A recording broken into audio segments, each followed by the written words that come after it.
तो इस लेक्चर में हम बताएंगे आपको equipotential surface electrical flux line के बारे में, है ना। उससे पहले आपको एक चीज़ और बता देता हूँ कि अब जानते क्या हो कि जो पॉइंट चार्ज है, जैसे मान लो ये पॉइंट चार्ज है, ओके, ये कोई पॉइंट चार्ज Q है, तो इसके कारण एट ए डिस्टेंस P पे जो डिस्टेंस कितना R है, तो जो इलेक्ट्रिकल फील्ड जो होता था क्या होता था 1/4πε/Q/r²। तो ड्यू टू पॉइंट चार्ज जो इलेक्ट्रिकल फील्ड है वो इन्वर्सली प्रोपोर्शनल टू 1/r² के प्रोपोर्शनल है। लेकिन जो पोटेंशियल है वो क्या देख रहे हो 1/4πε/Q/r 1/r है। तो अब क्या देख रहे हो, इसमें कंपेयर करोगे कि कौन ज़्यादा है, पोटेंशियल ज़्यादा है या इलेक्ट्रिकल फील्ड ज़्यादा है। तो ये इन्वर्सली प्रोपोर्शनल टू 1/r है, ये इन्वर्सली प्रोपोर्शनल टू 1/r² है। तो पॉइंट चार्ज के केस में पोटेंशियल ज़्यादा होगा in comparison to electrical field, मतलब पोटेंशियल कम घटेगा और इलेक्ट्रिकल फील्ड ज़्यादा घटेगा अगर डिस्टेंस बढ़ता है तो। क्लियर? ये पहला केसेस हो गया। दूसरा मैंने बताया कि जैसे ये आपका डाइपोल है, ये +Q और ये -Q, तो इसके कारण जो इलेक्ट्रिकल फील्ड मैंने बताया था किसी पॉइंट P पे, ये क्या देख रहे हो कि P/4πε0RQ 2 cos θ unit vector AR + sin θ unit vector Aθ। आप क्या देख रहे हो, इसमें जो डाइपोल के कारण इलेक्ट्रिकल फील्ड किसी पॉइंट पे क्या हो रहा है 1/RQ। तो जब पॉइंट चार्ज था तो कैसे वैरी कर रहा था 1/r² का। जब दो चार्ज हो गया, डाइपोल हो गया पॉजिटिव और नेगेटिव चार्ज, तो क्या हो गया इलेक्ट्रिकल फील्ड क्या हो गया 1/RQ, मतलब इलेक्ट्रिकल फील्ड और घटेगा। तो अगर आपसे पूछा जाए कि अगर डिस्टेंस बढ़ाते हैं तो किसका इलेक्ट्रिकल फील्ड ज़्यादा बढ़ेगा, है ना, किसका ज़्यादा इलेक्ट्रिकल फील्ड होगा, पॉइंट चार्ज का या डाइपोल का। तो पॉइंट चार्ज में 1/r² के प्रोपोर्शनल है और डाइपोल में 1/RQ का। तो बेसिकली है कि पॉइंट चार्ज का जो इलेक्ट्रिकल फील्ड क्या हो गया ज़्यादा होगा in comparison to electrical field of dipole के। क्लियर? और क्या देख रहे हो कि जो पोटेंशियल है ना डाइपोल के कारण 1/r² है। क्लियर? तो वो भी वही चीज़ है कि पोटेंशियल किसका ज़्यादा होगा ड्यू टू पॉइंट चार्ज के कारण ज़्यादा होगा इन कंपैरिजन टू डाइपोल के कारण।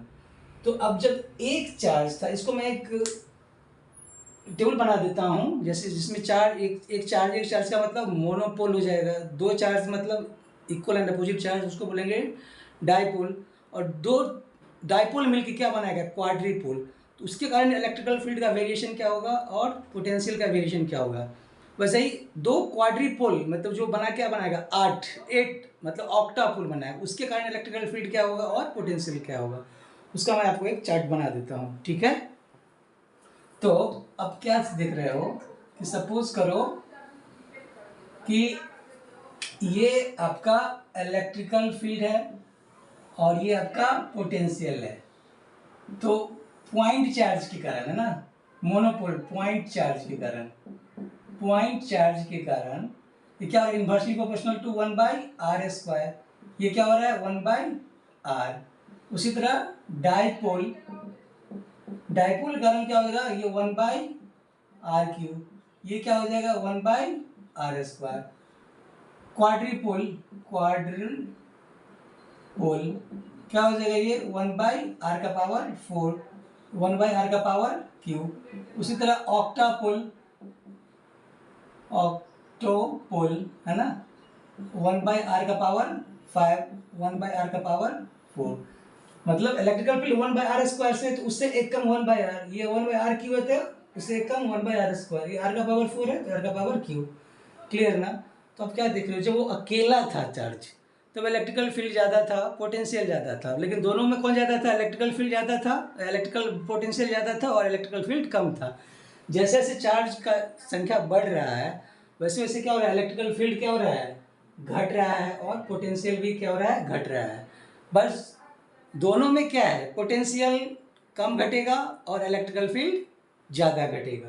क्लियर? तो ये आपसे पूछा जाएगा कि अगर नंबर ऑफ चार्ज बढ़ाएंगे opposite and equal and opposite charge तो क्या होगा इलेक्ट्रिकल फील्ड और पोटेंशियल। क्लियर? नेक्स्ट केसेस हमारा है इलेक्ट्रिकल फ्लक्स लाइन क्या है ना। तो इलेक्ट्रिकल फ्लक्स लाइन का एक इमेजिनरी पाथ है, ठीक है, जो जिसका डायरेक्शन वही होगा जो इलेक्ट्रिकल फील्ड का डायरेक्शन है।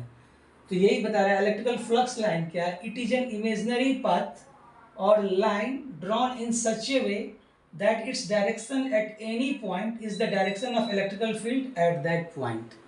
क्लियर ना? तो जैसे सपोज करो कि ये पॉजिटिव चार्ज है आपका, ये मान लो ये कोई पॉजिटिव चार्ज की हुआ है, तो जो इसका इलेक्ट्रिकल फील्ड होगा किसी पॉइंट पे, है ना, ये इस तरह होगा, ये इलेक्ट्रिकल फील्ड का, इसको आप क्या करोगे इस तरह रॉड बना लो ना। तो हर एक जगह ये भी डिस्टेंस आर है, तो यहाँ पे भी इलेक्ट्रिकल फील्ड, ये भी इलेक्ट्रिकल फील्ड का डायरेक्शन नहीं होगा कहीं किसी भी पॉइंट पे। तो ये जो लाइन, इसी को बोलते हैं क्या, इमेजिनरी लाइन, इसी को बोलते हैं इलेक्ट्रिकल फ्लक्स लाइन, जो क्या बताएगा, डायरेक्शन बताएगा किसी इलेक्ट्रिकल फील्ड का या इलेक्ट्रिक फ्लक्स डेंसिटी का। क्लियर? क्योंकि आप जानते हो कि electrical flux density is equal to क्या होता है, एप्सिलॉन नॉट ई। तो जो ई का डायरेक्शन होगा इलेक्ट्रिकल फ्लक्स डेंसिटी का वही डायरेक्शन होगा। तो इलेक्ट्रिकल फ्लक्स लाइन क्या है, it is an imaginary path whose direction give the direction of electrical field at that point. Clear ना? तो अगर आपसे पूछा जाए कि पॉजिटिव चार्ज के कारण इलेक्ट्रिकल फ्लक्स लाइन दिखाने के लिए तो कैसे दिखाएंगे, है ना, electrical flux line positive charge के कारण, तो ये आपका पॉजिटिव चार्ज हो गया, ये इस तरह, है ना, ये जो लाइन हो गया, ये जो हो गया आपका इलेक्ट्रिक फ्लक्स लाइन, है ना, जो क्या देगा, जो डायरेक्शन किसका बताएगा, इलेक्ट्रिकल फील्ड का। क्लियर? अब इक्विपोटेंशियल सरफेस क्या होता है, सरफेस जहाँ पे पोटेंशियल क्या हर एक जगह सेम हो, है ना। मान लो कि ये फुटबॉल, ये आपका स्फीयर है, इसके सेंटर पे एक चार्ज है, तो उस सेंटर पे जो चार्ज है उसका डिस्टेंस इस सरफेस हर एक जगह क्या होगा, सेम होगा।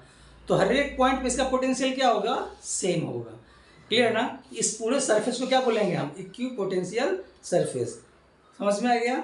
और इस सरफेस का डिस्टेंस उस चार्ज से क्या होगा, हर एक जगह आर ही होगा, मतलब रेडियस के बराबर होगा स्फीयर के। क्लियर ना? तो इसको क्या बोलेंगे हम, इक्विपोटेंशियल सरफेस। तो सरफेस जहाँ पे पोटेंशियल क्या हो, जो सब जगह सेम हो। क्लियर ना? तो वही लिखा मैंने, any surface on which the potential is same throughout is known as equipotential surface. Clear? अब इक्विपोटेंशियल लाइन क्या होता है, इक्विपोटेंशियल लाइन, अगर मान लो ये आपका इक्विपोटेंशियल सरफेस है, जैसे ये क्या हो गया, दो लाइन है, तो ये क्या हो गया, पॉइंट ऑफ इंटरसेक्शन। उसी तरह ये आपका एक इक्विपोटेंशियल सरफेस है और एक प्लेन मान लो अपना, आपने सपोज करो ये प्लेन है, ये इसको क्या कर रहा है, ये काट रहा है ना। तो point of intersection of plane with equipotential surface, तो वो जो लाइन होगा वो क्या कहलाएगा, इक्विपोटेंशियल लाइन, है ना। तो यही लिखा है, the intersection of equipotential surface and a plane result in a path or line known as equipotential line. Next है, no work is done in moving a charge from one point to another point along equipotential line or surface. तो चूंकि इसका ये जो surface है equipotential surface है, तो ये जो वर्क डन होगा वो जीरो होगा। क्यों, रीजन बता देता हूँ मैं इसका। आप क्या जानते हो, वर्क के लिए जैसे मान लो कोई पॉइंट ए है, कोई पॉइंट बी है, किसी चार्ज को हमको ए से बी पे लेके जाना है, तो W A B is equal to क्या हो जाएगा, B A B by Q. कोई चार्ज क्यू है उसको हमको ए से बी पे लेके जाना है, तो अब ये क्या हो जाएगा, B A B equal to क्या होता है, B A minus B B by Q. लेकिन हर एक जगह पोटेंशियल क्या है इसका, सब जगह सेम है, तो क्या हो जाएगा, बी ए बराबर B B is equal to, ये हो जाएगा, तो ये क्या हो जाएगा, जीरो बाई क्यू, मतलब क्या हो गया, वर्क डन क्या हो गया, जीरो। तो अगर आपसे पूछा जाए कि वो इक्विपोटेंशियल सरफेस है और किसी चार्ज को इक्विपोटेंशियल सरफेस एक से दूसरी जगह पे ले जाना है, एक पॉइंट से दूसरे जगह पे, तो कितना काम करना पड़ेगा, तो कोई भी काम करना नहीं पड़ेगा, मतलब वर्क डन क्या होगा, वो जीरो होगा। मतलब क्या हो गया कि इक्विपोटेंशियल सरफेस पे कोई भी वर्क करना नहीं पड़ेगा आपको, मतलब there is no work done in moving a charge from one point to another point on equipotential surface. Clear? अब ये बताओ कि पोटेंशियल क्या है, जीरो है इक्विपोटेंशियल सरफेस पे, तो ये जो B इज इक्वल टू क्या हो, जीरो, इसको क्या लिखोगे, minus E dot potential is equal to क्या होता है, B is equal to minus E dot D L, मतलब बी ए बी है ना, तो ये टर्म क्या आ गया आपका zero, E dot D L, तो मतलब ई डॉट डी एल क्या हो गया जीरो, इसको क्या लिखोगे, E D L cos theta is equal to zero, तो ये जो cos theta is equal to कितना आ गया zero, theta is equal to कितना हो जाएगा 90 डिग्री, मतलब क्या हो जाएगा कि जो इलेक्ट्रिकल फील्ड है ना और डी एल एक दूसरे पे क्या होगा, परपेंडिकुलर होगा।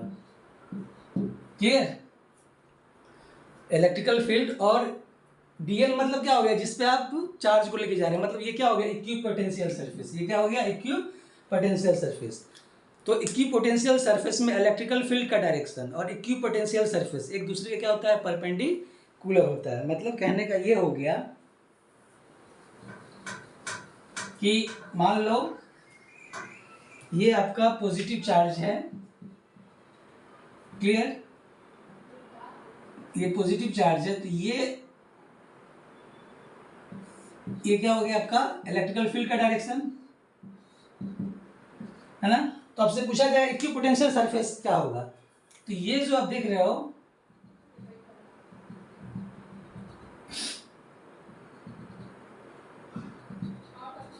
तो ये जो हो जाएगा तुम्हारा, ये जो है इक्विपोटेंशियल सरफेस, ये क्या हो जाएगा इलेक्ट्रिकल फील्ड।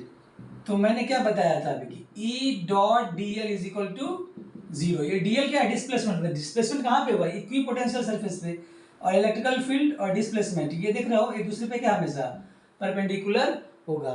तो अगर आपसे पूछा जाए इक्विपोटेंशियल सरफेस में इलेक्ट्रिकल फील्ड और इक्विपोटेंशियल सरफेस के बीच का एंगल कितना होता है, तो आप क्या बताएंगे 90 डिग्री, मतलब इलेक्ट्रिकल फील्ड जो हमेशा परपेंडिकुलर होगा इक्विपोटेंशियल सरफेस पे।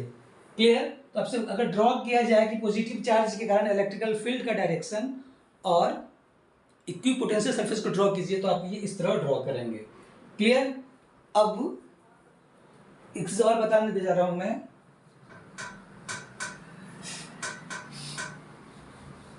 कि अगर आपसे पूछा जाए draw electric flux line and equipotential surface due to positive charge due to dipole या नेगेटिव चार्ज के कारण ही पूछ सकता था। तो दो क्वेश्चन है, आपसे पूछ रहा है कि पॉजिटिव चार्ज के कारण इलेक्ट्रिकल फील्ड या इलेक्ट्रिकल फ्लक्स लाइन को दिखाइए और साथ साथ इक्विपोटेंशियल सरफेस को दिखाइए, है ना। तो ड्यू टू पॉइंट चार्ज,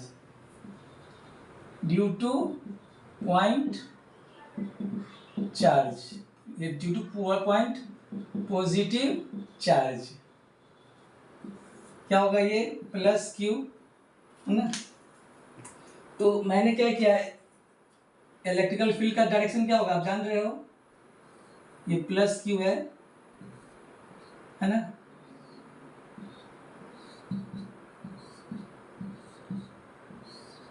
क्या हो गया इलेक्ट्रिकल फील्ड का डायरेक्शन, ठीक है। तो पोटेंशियल का क्या होगा, पोटेंशियल सरफेस का तो क्या होगा, ये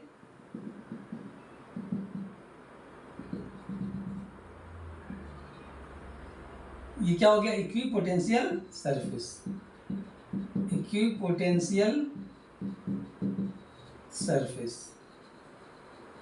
क्लियर, अगर आपसे पूछा जाए डाइपोल के कारण, ड्यू टू डाइपोल, ओके, तो करेंगे क्या, मान लो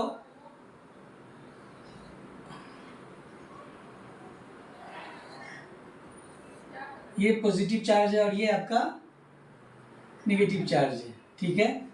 तो कैसे ड्रॉ करेंगे आप, ये मान लो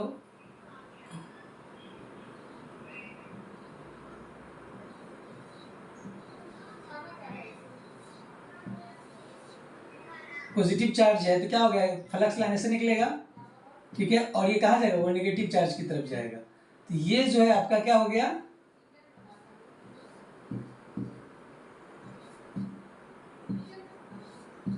ये आ गया किसका, इलेक्ट्रिक फील्ड का डायरेक्शन है ना, इलेक्ट्रिक फ्लक्स या फील्ड का डायरेक्शन।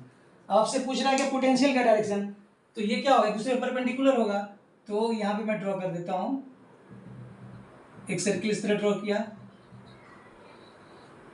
ठीक, एक परपेंडिकुलर है ना, फिर उसी तरह एक इधर एक इधर। तो ये जो आपका हो गया इक्विपोटेंशियल सरफेस। क्लियर। तो ये हो जाएगा इलेक्ट्रिकल फील्ड और पोटेंशियल का डायरेक्शन डायपोल के कारण, और ये हो जाएगा पॉजिटिव चार्ज के कारण। तो आपने क्या सीखा कि जैसे जैसे चार्ज बढ़ेगा, है ना, इलेक्ट्रिकल फील्ड क्या हो, चार्ज बढ़ेगा मतलब डिस्टेंस बढ़ेगा, है ना, इलेक्ट्रिकल फील्ड क्या होगा, घटेगा, पोटेंशियल भी क्या होगा, घटेगा। और बताया मैंने कि डायपोल का इलेक्ट्रिकल फील्ड कम होता है इन कंपैरिजन टू पॉइंट चार्ज के कारण, डायपोल का पोटेंशियल कम होगा in comparison two point charge के रिस्पेक्ट में। इसी तरह और वो घटते जाएगा इलेक्ट्रिकल फील्ड और पोटेंशियल भी। क्लियर। उसके बाद मैंने बताया कि इलेक्ट्रिकल फ्लक्स लाइन क्या होता है। इलेक्ट्रिकल फ्लक्स लाइन क्या है, इमेजिनरी पाथ है, ये लाइन है जिसका डायरेक्शन क्या बताएगा, डायरेक्शन ऑफ इलेक्ट्रिकल फील्ड या इलेक्ट्रिकल फ्लक्स डेंसिटी का। फिर मैंने बताया इक्विपोटेंशियल सरफेस, सरफेस नाम ही है इक्विपोटेंशियल, तो एनी सरफेस जहाँ पे पोटेंशियल क्या हो, सेम हो थ्रू वर्क। क्लियर। अगर पोटेंशियल सेम है तो वर्क डन होगा ही नहीं, क्योंकि वर्क करने के लिए क्या पोटेंशियल चाहिए। जैसे करंट फ्लो कब होगा, जब पोटेंशियल डिफरेंस होगा, चूँकि सरफेस पे कोई पोटेंशियल डिफरेंस ही नहीं है तो करंट से कहाँ से फ्लो होगा, है ना, मतलब कोई भी वर्क नहीं होगा इक्विपोटेंशियल सरफेस पे। तो चूँकि वर्क डन जीरो है तो इसका मतलब पोटेंशियल जीरो है। पोटेंशियल जीरो का मतलब क्या हो गया, जो लाइन इंटीग्रल होता है इलेक्ट्रिकल फील्ड का वो जीरो हो गया। तो लाइन ई डॉट डी एल क्या होता है, zero. E dot D L का मतलब क्या हो गया कि इलेक्ट्रिकल फील्ड, और डी एल क्या हो गया, डिस्प्लेसमेंट। डिस्प्लेसमेंट क्या हो जाएगा, कहाँ पे होगा, इक्विपोटेंशियल सरफेस पे। इसका मतलब क्या हो गया कि दोनों के बीच का एंगल कितना होगा, 90 डिग्री। तो इक्विपोटेंशियल सरफेस पे इलेक्ट्रिकल फील्ड और इक्विपोटेंशियल सरफेस एक दूसरे पे क्या होता है, ये परपेंडिकुलर होता है। Thank you.